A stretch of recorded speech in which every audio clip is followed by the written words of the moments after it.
नमस्कार, मैं डॉक्टर रेणु कुमारी आज के इस वीडियो में आप सबका स्वागत करती हूँ। आज हम संधि प्रकरण के विषय में पढ़ेंगे।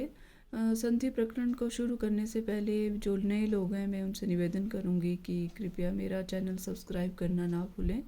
तो आइए अब हम शुरू करते हैं संधि प्रकरण। संधि प्रकरण में सबसे पहले तो हमें परिभाषा जाननी है कि परिभाषा क्या है संधि की।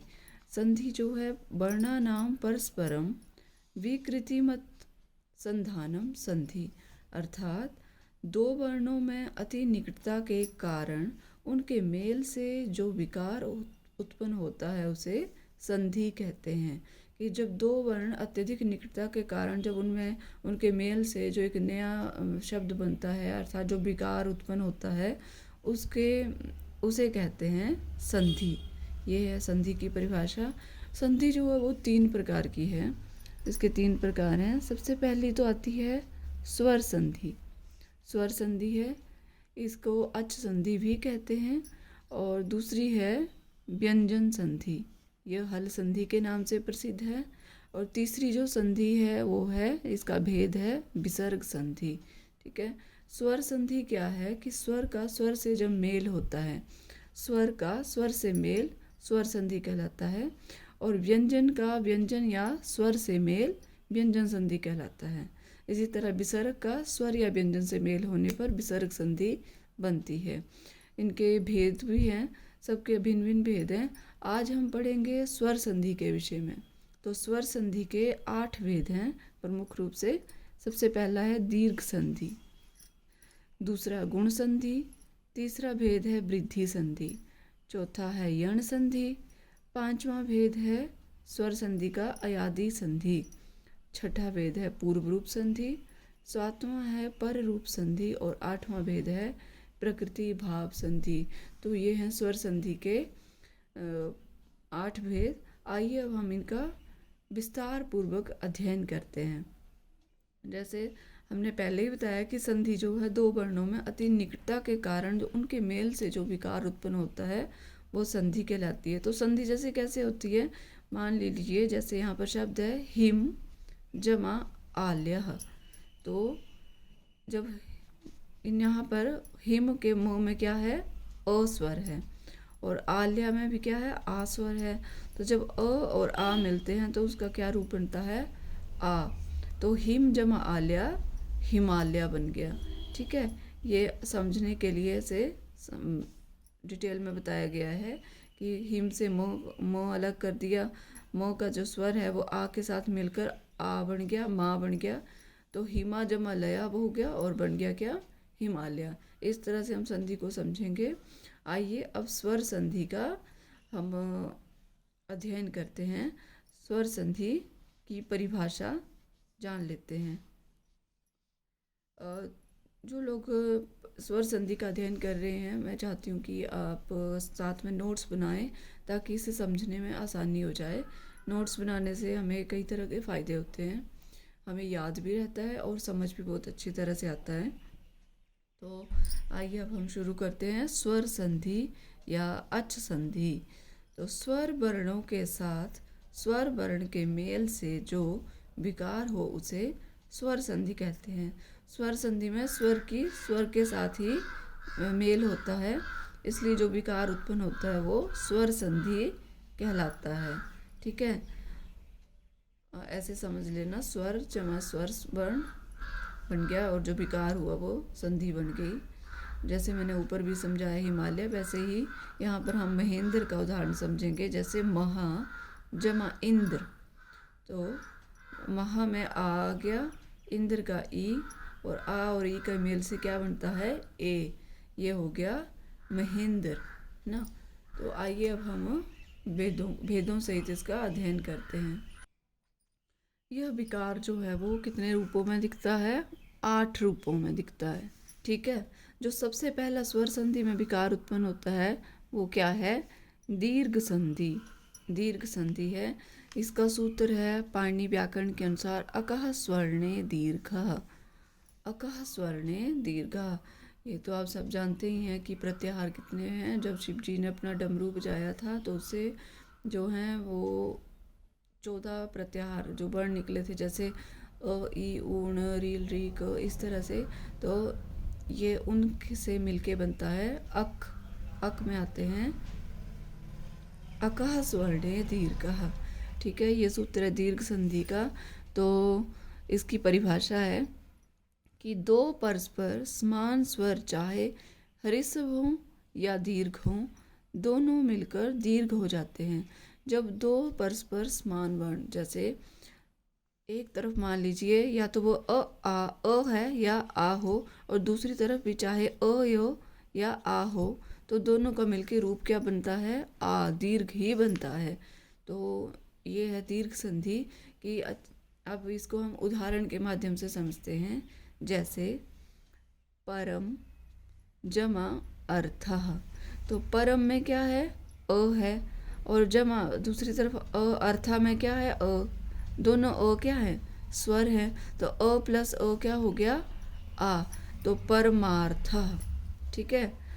और दूसरा उदाहरण से समझे, हिम जमा आल्या। जैसे मैंने पहले भी समझाया कि हिम का मुंह में क्या है, आल्या में क्या है, आ। तो अ जमा आ क्या बन गया, आ, हिमालय। ठीक है। तीसरा है महाशय। ठीक है, महाशय में क्या है, हा में आ है, आशय में क्या है, आ है। तो आ प्लस आ बराबर है आ। यहाँ पर भी क्या बनेगा, आ, और क्या बन गया, महाशय। ठीक है, ये आ के भेद से समझी। अब जैसे ई के भी, ये भी स्वर हैं, ई उ री, यहाँ तक हमने समझना है। तो जब ह्रस्व ई या दीर्घ ई हो, दूसरी तरफ भी यदि शब्द के दूसरी तरफ भी ह्रस्व ई या दीर्घ ई हो, तो उसका रूप क्या बनेगा, दीर्घ ई। ठीक है, इसीलिए ये दीर्घ संधि है, क्योंकि इसमें सब रूप दीर्घ ही बनते हैं। तो अति जमा इव, इसमें अति में ह्रस्व ई है, इब में भी ह्रस्व ई है। तो ह्रस्व ई और ह्रस्व ई का बन के क्या बना, दीर्घ ई। तो अति जमा इव, अतीव। अतीव की मात्रा पे ध्यान देना, दीर्घ ई, अतीव। जैसे कवि जमा ईशः। तो कवि में ह्रस्व ई, ईशः में दीर्घ ई। ह्रस्व ई और दीर्घ ई जब मिले तो बन गया दीर्घ ई, कवीशः। मही जमा इंद्रः। मही जमा इंद्र में भी दीर्घ ई, इंद्र में ह्रस्व ई, मिलके रूप क्या बन गया, दीर्घ ई। तो मही जमा इंद्र, महेंद्रः। लक्ष्मी जमा ईशः। दीर्घ ई है लक्ष्मी में, ईशा में भी दीर्घ ई है। दीर्घ ई प्लस दीर्घ ई बन गया दीर्घ ई ही बनेगा। तो लक्ष्मी जमा ईशा, लक्ष्मीशः। आइए ह्रस्व उ और दूसरे शब्द में भी अगर ह्रस्व उ और दीर्घ उ दोनों हो तो क्या बनेगा, दीर्घ उ, क्योंकि दीर्घ संधि है इसलिए यहाँ दीर्घ उ ही बनेगा। तो मधु जमा उत्सवा। मधु में ह्रस्व ई है और उत्सवा में भी ह्रस्व ई है, तो उ प्लस उ दीर्घ उ, तो बन गया मधुत्सवः। लघु जमा उर्मी। ठीक है, तो लघु में ह्रस्व उ, उर्मी में दीर्घ उ, तो बन गया दीर्घ उ। तो लघु जमा उर्मी, लघुर्मी, लघुर्मी। वधु जमा उहनम। वधु जमा उहनम में दीर्घ उ, यहाँ उहनम में भी दीर्घ उ, तो बन गया दीर्घ उ। तो वधु जमा उहनम, वधूहनम। ह्रस्व ई दीर्घ ई हो जब एक तरफ और दूसरी तरफ भी ह्रस्व ई और दीर्घ ई हो, तो क्या रूप बनेगा, दीर्घ री, री। तो यहाँ पर बन गया पितृ जमा ऋणम। ह्रस्व ई जमा ह्रस्व ई बन गया दीर्घ री। क्षमा कीजिएगा, मुझे मेरे मुंह से ज़्यादातर ई ही निकल रहा है, यह री है। तो पितृ जमा ऋणम, पितृणम, ये दीर्घ री का चिन्ह है। मातृ जमा ऋणम, ह्रस्व री, ह्रस्व री, दोनों मिलकर क्या बन गए, दीर्घ री। तो मातृ जमा ऋणम, मातृणम। ये है हमारा दीर्घ संधि के उदाहरण। तो आइए अब हम दूसरी संधि के विषय में पढ़ते हैं। स्वर संधि का दूसरा भेद है गुण संधि, और इसकी परिभाषा, इसका सूत्र है आत् गुणः। आत् गुणः गुण संधि का सूत्र है। तो आइए अब हम इसके विषय में जानते हैं कि जब हरिस्व अ या आ हो तो अ आ के परे हरिस्व ई या दीर्घ ई हो तो दोनों मिलकर ए हो जाते हैं। ठीक है, एक तरफ आ हो और दूसरी तरफ हरिस्व ई या दीर्घ ई हो तो दोनों मिलकर क्या हो जाएगा, अ प्लस ई या आ प्लस ई हो तो क्या बन जाएगा, ए। क्या बनेगा, आ प्लस ई क्या बन जाएगा, ए। जैसे देव जमा इंद्रः, यहाँ क्या है, हरस्व अ है एक तरफ और दूसरी तरफ है हरस्व ई, अ प्लस ई हो गया ए, तो देव जमा इंद्रा देवेंद्रः। इसी तरह रमा जमा ईशः, तो दीर्घ आ जमा दीर्घ ई तो क्या बन जाएगा, ए, जैसे कि हमने ऊपर पढ़ा है। तो रमा जमा ईशा रमेशः, ये इस तरह से बनेगा। और दूसरा इसका परिभाषा है, नियम है, जैसे अ प्लस आ नहीं, अ या आ हो और उसके सामने दूसरी तरफ क्या हो, ओ ऊ हो तो क्या बन जाएंगे, दोनों मिलकर ओ हो जाएगा। अ प्लस ऊ, जब एक तरफ अ हो या आ हो जमा दूसरी तरफ ऊ हो या ऊ हो तो क्या बन जाएगा, ओ। ठीक है, ये इस तरह से समझ लेना है।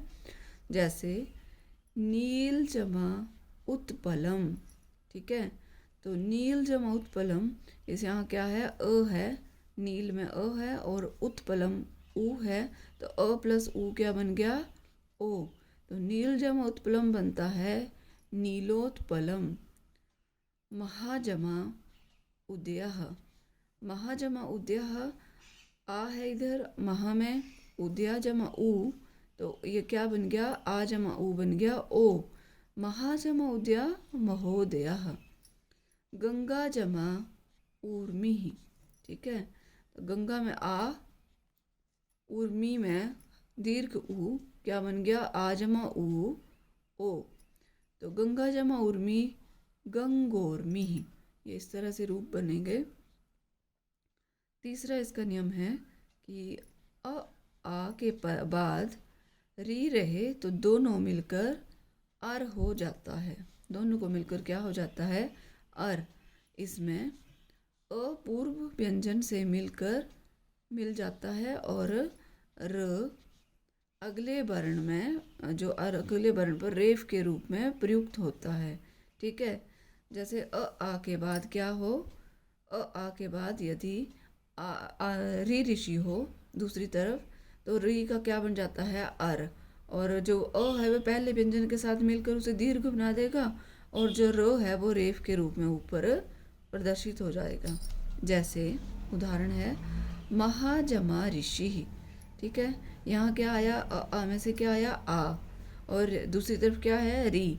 ठीक है, तो आ का क्या बन गया, यहाँ समझने के लिए हमने अलग कर दिया, हो में से हमने आ निकाल दिया और यहाँ लिख दिया री का क्या बन गया, अर, तो स्वर निकाल दिया यहाँ पर, जैसे ये स्वर निकाला है तो म जमा स्वर निकाल दिए तो क्या बन जाता है, आ, हा का क्या रह गया, ह, और ह में क्या मिल गया, अर। ठीक है, ऋषि है ना ये, अर निकल गया और तो ये क्या बन गया, महा, ये बन गया यहाँ पर, ये ऐसे हो, ये तीनों एक हो जाएंगे, म ह अ क्या हो जाएगा, यहाँ पर क्या बोला है कि यह दीर्घ हो जाएगा। ठीक है, अर का आ हो गया और र जो है वो आगे वाले शब्द में प्रयुक्त हो जाएगा, यहाँ लग जाएगा ये वाला र, तो बन गया महर्षि।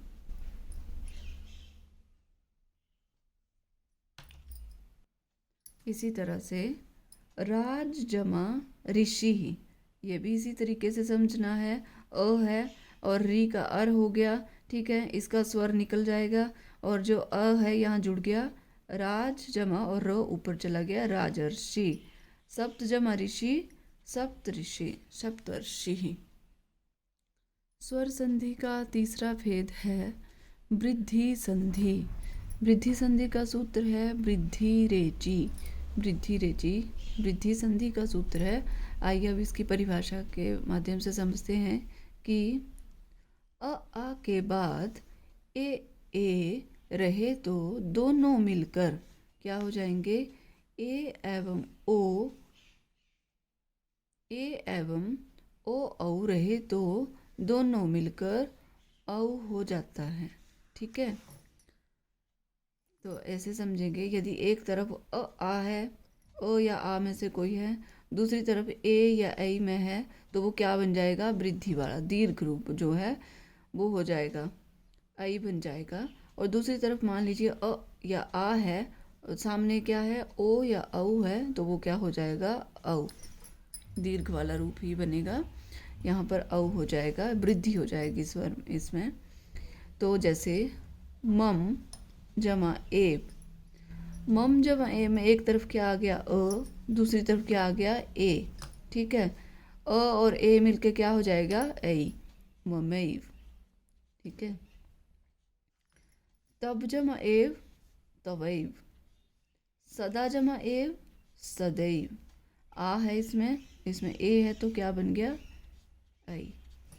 जल जमा ओघा, तो अ प्लस ओ क्या होगा, औ, जलोघ। ये समझने के लिए मैंने साइड में लिखा है। सदा जमा औत्सुक्यम, ठीक है, आ प्लस ओ औ, सदौत्सुक्यम। तथा जमा एव, आ और ए ऐ, तथैव, ठीक है। और इसका स्वर संधि का चौथा जो भेद है वो है यण संधि। इसका सूत्र है इको यणची। इको यणची में क्या होता है कि यदि ई के बाद कोई भिन्न स्वर रहे तो ई का य हो जाता है।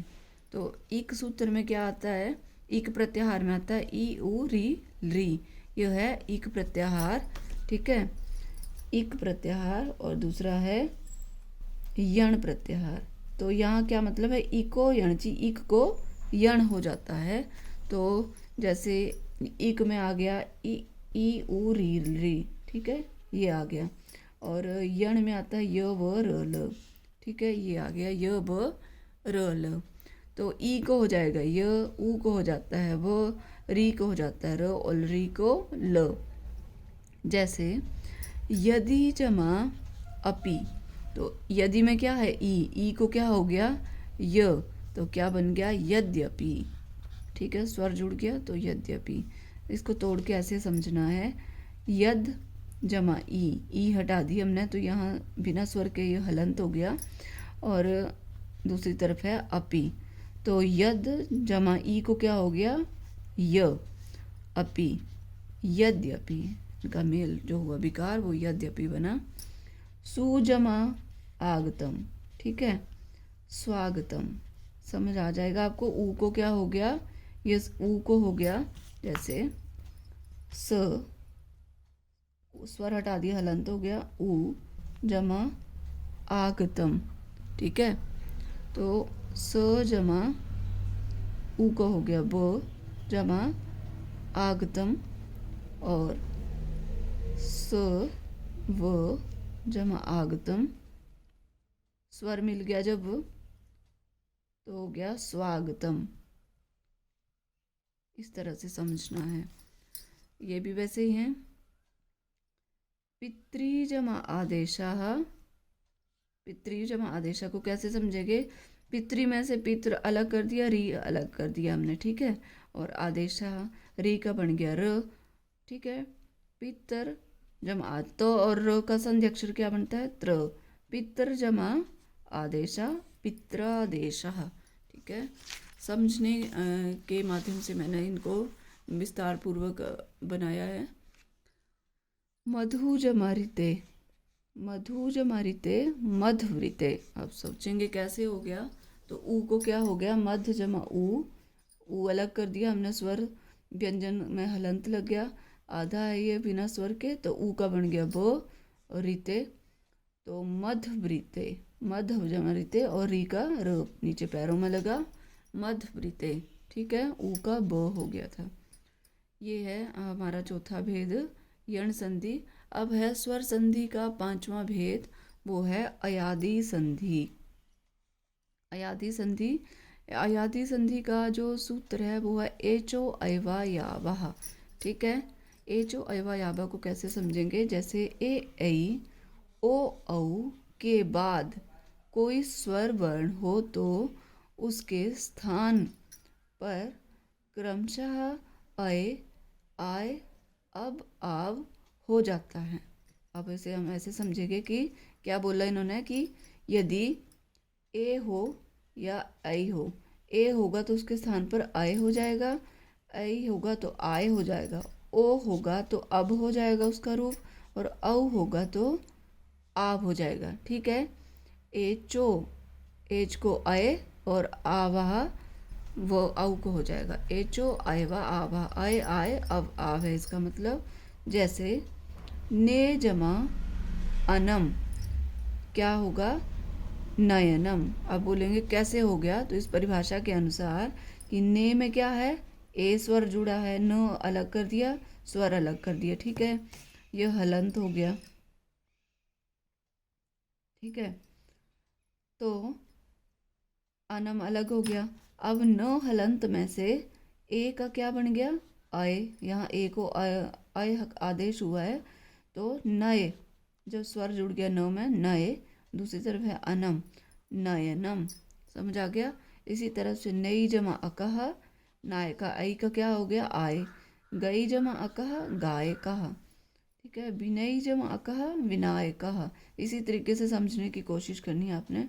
पो जमा इत्रम, पवित्रम। कैसे हुआ, ओ है, पो से ओ अलग कर दिया, अब बन गया उसका इत्रम, पवित्रम।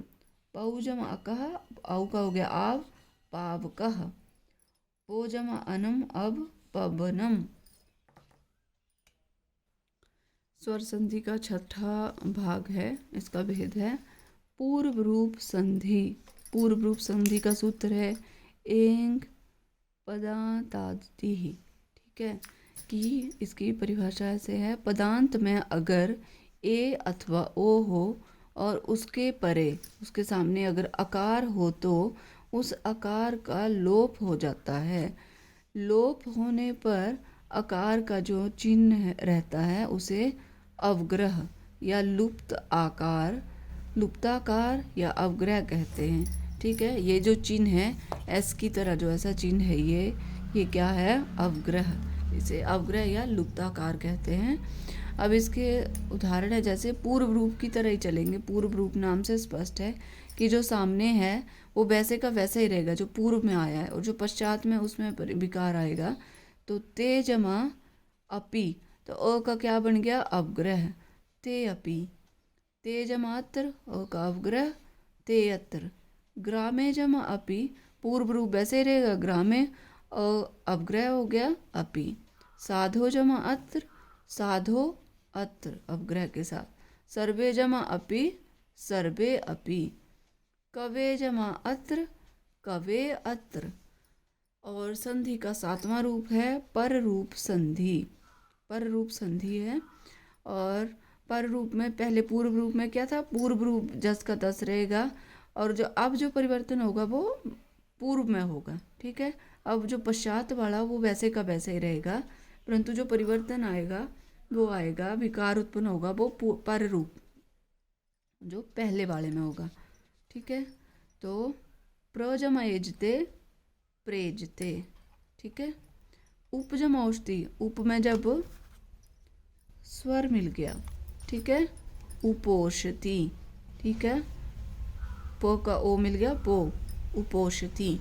ये है हमारा, इसके कमी ही इसके भेद है। और आठवां जो हमारा स्वर संधि का अंतिम भेद है प्रकृति भाव संधि।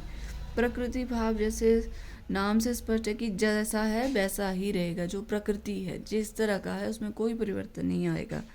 तो जैसे कवि जमा इमऊ, कवि इमऊ। अमी जमा ईशः, अमी ईशः। साधु जमा इमौ, साधु इमौ। हरि जमा एतौ, हरि एतौ। अक्सर जब भी प्रश्न पूछे जाते हैं तो दीर्घ संधि, वृद्धि संधि या अयादि संधि, गुण संधि, इनमें तो हम कर लेते हैं, परंतु हम कहाँ पर गलत हो जाते हैं, पूर्व रूप या पर रूप में हम पजल हो जाते हैं। तो इनमें ध्यान देना है। ये है हमारी स्वर संधि। मैं आशा करती हूँ आपको मेरा बनाया वीडियो पसंद आएगा। अगले वीडियो में हम मिलेंगे व्यंजन संधि के साथ, और तब तक के लिए कृपया मेरा चैनल लाइक, शेयर और सब्सक्राइब करना ना भूलें। धन्यवाद।